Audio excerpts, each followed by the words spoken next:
ماشین های چینی تحت هیچ شرایطی، یعنی ما این کار رو نمی کنیم، به شما هم توصیه میکنم نکنید. ببینید الان آریزو 6 یکی از ضعیف‌ترین گیری بکس های ممکن، اونایی که دارن میدونن من چی میگم. پلاک 14 برای یکی مشتری عزیزمون. تحت هیچ شرایطی بدون صافی گیری بکس روغن گیری بکس رو عوض نکنید. روغن CVT 20000 تا کار اینجا رو بگی شبیه شیر طالبیه. آخه مگه میشه یه همچین چیزی؟ حالا داریم واسه شون عوض میکنیم با برند CVT ادینون که صافیش هم عوض کنیم و این گیری بکس رو نجات بدیم.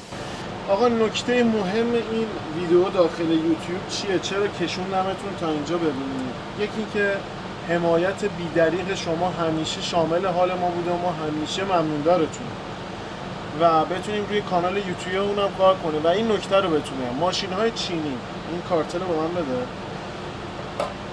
من یه ذرم سرما خوردم باش. ببینید ماشین 20000 تا کار روغنش هم هنوز تازه است. این هم صافیه، یکی از صافیه گیری بکسش چقدر مسخره است. ببینید چه حجم کلیسه‌ای تولید کرده.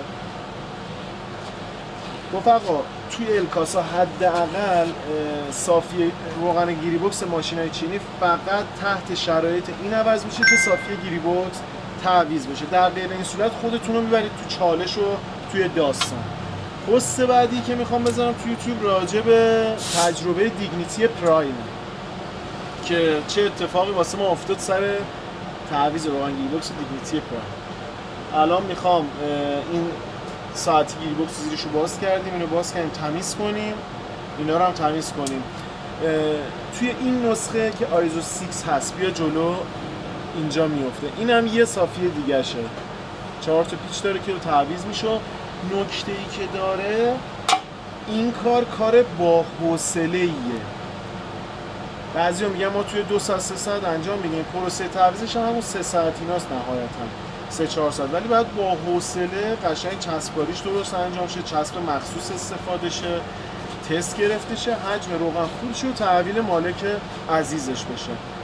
و اینو یادتون نره چینی دارید صافی گیری بکس اکسترنال یا قابل دسترس داره، حتما با صافی روغن رو عوض کنید، خودتون رو تو دردسر نندازید.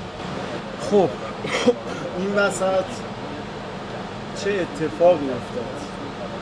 محمدو بگیم.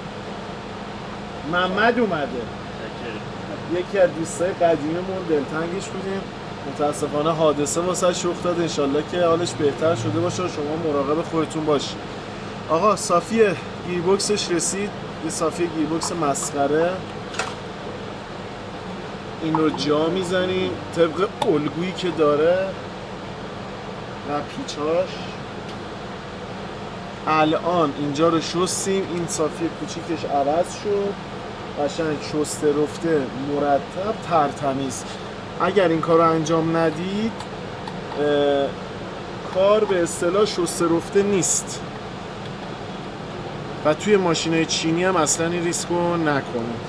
اینو میریم و اینو میبندیم، اینم کارتلش که با اول ویدیو رو دوباره ببینید، مقایسه کنید، آماده چسب زدن و بستن و ریختن رو.